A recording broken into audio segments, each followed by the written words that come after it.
నమస్తే, welcome to మనం TV. నేను యాంకర్ సిరి. ప్రస్తుతం మనతో పాటు ఉన్నారు ప్రముఖ ఆధ్యాత్మికవేత్త, వాస్తు జ్యోతిష పండితులు కేఎస్ఆర్ గారు. ఆయనతో మాట్లాడతాను. గురుగారు నమస్కారం. ఎలా ఉన్నారు గురుగారు? బాగున్నాను.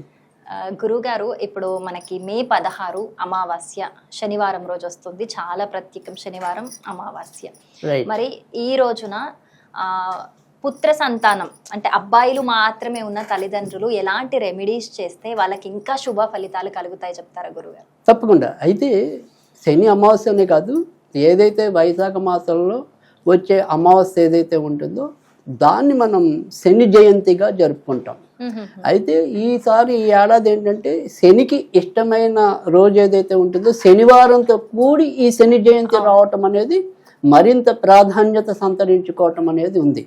కనుక ఖచ్చితంగా ఈ శని అమావాస్యని లేదా శని జయంతిని ప్రతి ఒక్కరు కూడా ఉపయోగించుకోవాలి. అయితే ఇప్పుడు మీరు అడిగిన ప్రశ్న ఏంటంటే, ఒకవేళ పుత్ర సంతానమే కనుక ఉంటే వాళ్ళు ఈరోజు ఏ పని లేదా ఏ పరిహారం పాటిస్తే వాళ్ళకి మరింత మంచి అవుతుంది, శ్రేయస్సు అవుతుంది అనేది మీ యొక్క దృక్పథం.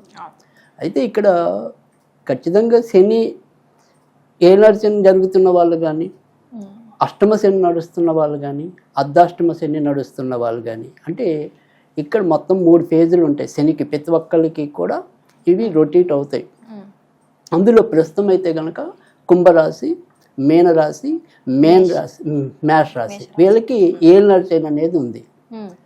సింహరాశి వారికి అష్టమ శని అనేది ఉంది. తర్వాత ధనుర్రాశి వారికి అర్ధాష్టమ శని అనేది ఉంది.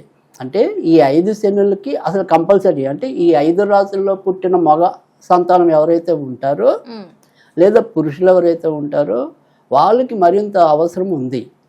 ఎందుకని పరిహారాలు పాటించాలి శని అమావాస్య నాడు అంటే, సాధారణంగా ఏలినాడు శని కానీ ఇలాంటి ఇందాక చెప్పుకున్న అర్ధాష్టమ శని, అష్టమ శని ఇవి ఆడవాళ్ళకి ఒక రకమైన ఫలితాలు కొంతవరకు శనిదేవుడు ఇవ్వడానికి ఉంటుంది, మగవాళ్ళకి ఒక తరహా ఫలితాలు ఎక్కువగా ఇవ్వడానికి ఉంటుంది.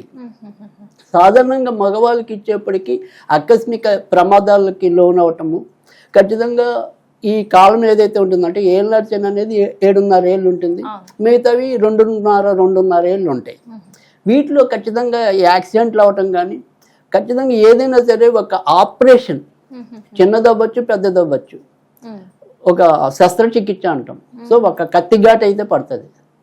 సో అందుకని వాళ్ళ వ్యక్తిగత జాతకం మరింత బలహీనంగా ఉందనుకోండి, అప్పుడు అనారోగ్యం తీవ్ర స్థాయిలో ఉండొచ్చు, లేదా ప్రమాదం పెద్ద స్థాయిలో ఉండొచ్చు. సో అందుకని సాధారణంగా పురుషులకైతే ఇలాంటి ఫలితాలు ఎక్కువ ఉంటాయి. సో అందుకని కొడుకులు ఉన్న వాళ్ళు ఖచ్చితంగా జాగ్రత్త పడటం అనేది ఒకటి, పరిహారం పాటించటం అనేది ఒకటి. సో శని ఇచ్చిన మనకి వరం ఏంటి అంటే కనుక, ఎవరైనా సరే ఆంజనేయ భక్తుల జోలికి నేను రాను అంటాడు ఆయన. సో అందుకని ఇక్కడ ఎవరైతే మగ సంతానం ఉంటారో ఈరోజు ఏమాత్రం అవకాశం ఉన్నా కూడా ఆంజనేయ స్వామి గుడిలో 19 ప్రదక్షిణాలు చేసి తర్వాత 8 ఒత్తులతో నువ్వుల నూనె దీపం వెలిగిస్తే వాళ్ళకి ఏదైనా సరే శని దోషాలు లాంటివి ఏమైనా ఉంటే కనుక పోవడానికి ఉంటుంది. ఒకవేళ మాకు ఇంటి దగ్గరగా గుడి లేదండి, మాకు వెళ్ళే అంత తీరిక లేదండి అని ఎవరైనా బాధపడుతున్నట్టయితే ఇంట్లో ఏదైనా సరే ఆంజనేయ స్వామి ఫోటో అనేది ఉన్నా చాలు. ఆ ఆంజనేయ స్వామి ఫోటో దగ్గర 8 ఒత్తులు వేసి దీపం వెలిగించాలి నువ్వుల నూనె. సరే, ఆంజనేయుడికి అరటిపళ్ళన్నా చాలా ఇష్టం, అప్పాలన్నా చాలా ఇష్టం, వడలంటే గారెలు, ఈ 3 చాలా ఇష్టం కదా. అందులో ఏది వారికి కన్వీనియంట్ ఉంటే దాన్ని నివేదనగా చేస్తే సరిపోతుంది. తర్వాత ఈరోజు శని గాయత్రి ఏదైతే ఉంటుందో 19 సార్లు చదువుకోవాలి. అది ఎలా చదువుకోవాలి అంటే కనుక, మనం జనరల్గా పూజ చేసేప్పుడు తూర్పుకి ఎదురుగా ఉండి చేస్తాం.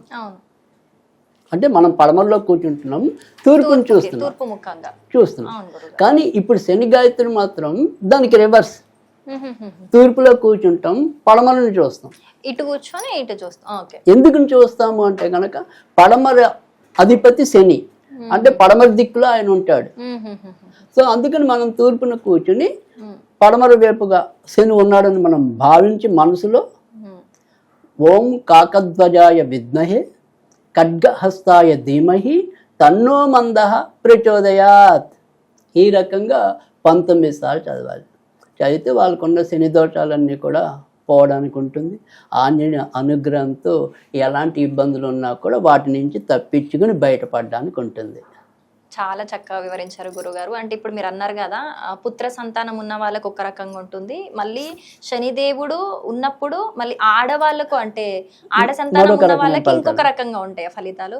అయితే దాని గురించి ఖచ్చితంగా ఇంకో వీడియో చేద్దాం గురుగారు, ఎందుకంటే ప్రతిదీ క్షుణ్ణంగా చెప్పాలి కాబట్టి దానికి కూడా టైం టేకింగ్. అండ్ ఇందాక మీరు చెప్పిన దాంట్లో ఒక చిన్న సందేహం, 8 వత్తులు వేసి దీపం పెట్టాలి అన్నారు కదా, అంటే ఒక్కటే కుందులో విడివిడిగా 8 వత్తులు వేసి దీపం పెట్టాలా? అలానేం కాదు, మనకి 2 కుందుల్లో అటో 4 ఇటో 4 అన్నది వేసుకోవచ్చు. మొత్తానికి సంఖ్య అనేది 8 ఉండాలి.